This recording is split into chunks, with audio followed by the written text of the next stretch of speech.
Hello বন্ধুরা, আমি আবার চলে এলাম তোমাদের কাছে নতুন একটা রান্নার ভিডিও নিয়ে।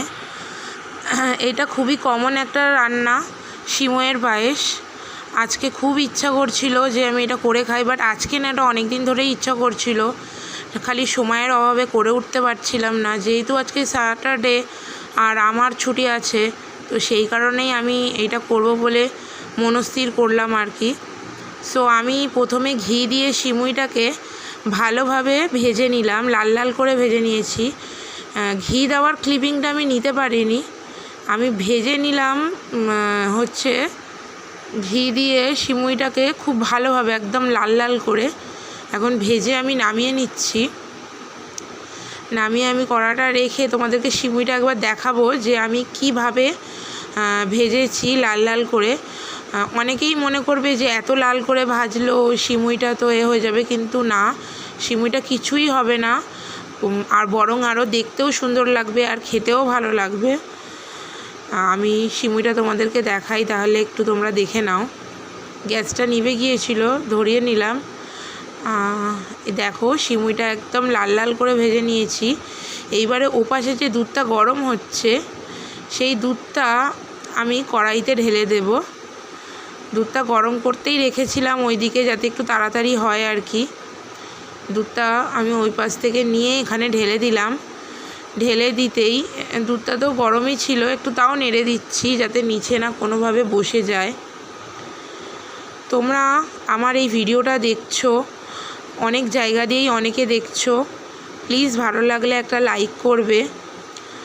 আর আমি তোমাদের নতুন বন্ধু, এর আগে কোনোদিনও আমি এইভাবে কোনো রকম ভিডিও করিনি, এই রিসেন্টলি আমি স্টার্ট করেছি এইটা। তোমাদের সঙ্গে আমি সব কিছুই শেয়ার করার চেষ্টা করছি, বাট আমার working life and personal life একটু সামলাতে আমার জাস্ট একটু সময় লাগছে, সেই কারণেই সব রকম ভিডিও আর কি দিতে পারছি না।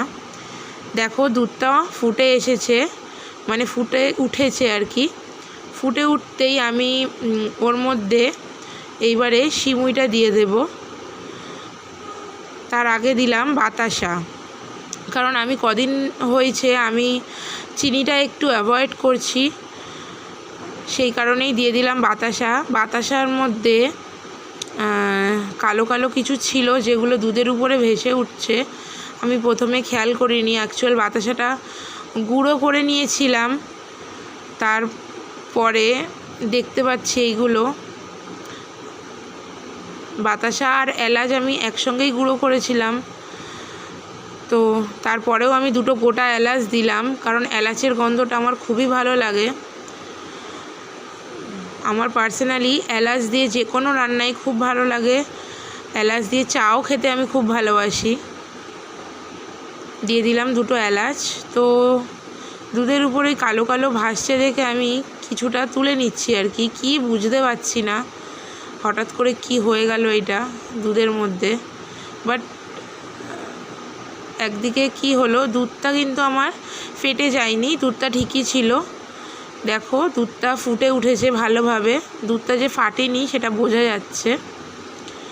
এইবারে আমি ওর মধ্যে সিমইটা দিয়ে দেবো আর কি। দুধটা যেহেতু ভালোভাবে ফুটে উঠেছে, আমি একটু ভালোভাবে নাড়াচাড়া করে নিয়ে সিমইটাকে দুধের মধ্যে দিয়ে দিলাম। এবার সিমইটা দিয়ে দুধটাকে ভালোভাবে ফোটাবো, কারণ সিমইটাকে দুধ অ্যাবজর্ব করতে হবে, সেই কারণে ভালোভাবে ফোটাতে হবে সিমইটাকে। তারপরেও নাড়ছি যাতে নিচে না লেগে যায়, সেই কারণে আর কি। যে দেখো খুব ভালোভাবে ফুটছে সিমইটা।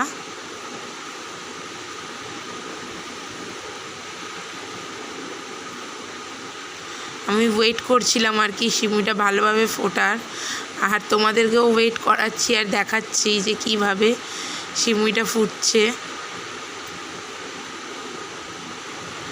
আমি ক্রমাগত নেড়ে যাচ্ছি, কারণ নাড়ানো বন্ধ করলেই হচ্ছে ভিতরে লেগে যাবে। দেখো খুব ভালোভাবে সিমইটা ফুটে গেছে, খুবই ভালোভাবে ফুটে গেছে। এর মধ্যে অনেকে আরও অনেক কিছু দেয়, কাজু কিশমিশ, বাট আমি এখন ওইগুলো একটু খাওয়া বন্ধ রেখেছি, সেই কারণেই আমি দিলাম না আর কি। আমি এখন কোনো রকমের ড্রাই ফ্রুটস সুগার এগুলো খাচ্ছি না, সেই কারণে আমি আর দিলাম না।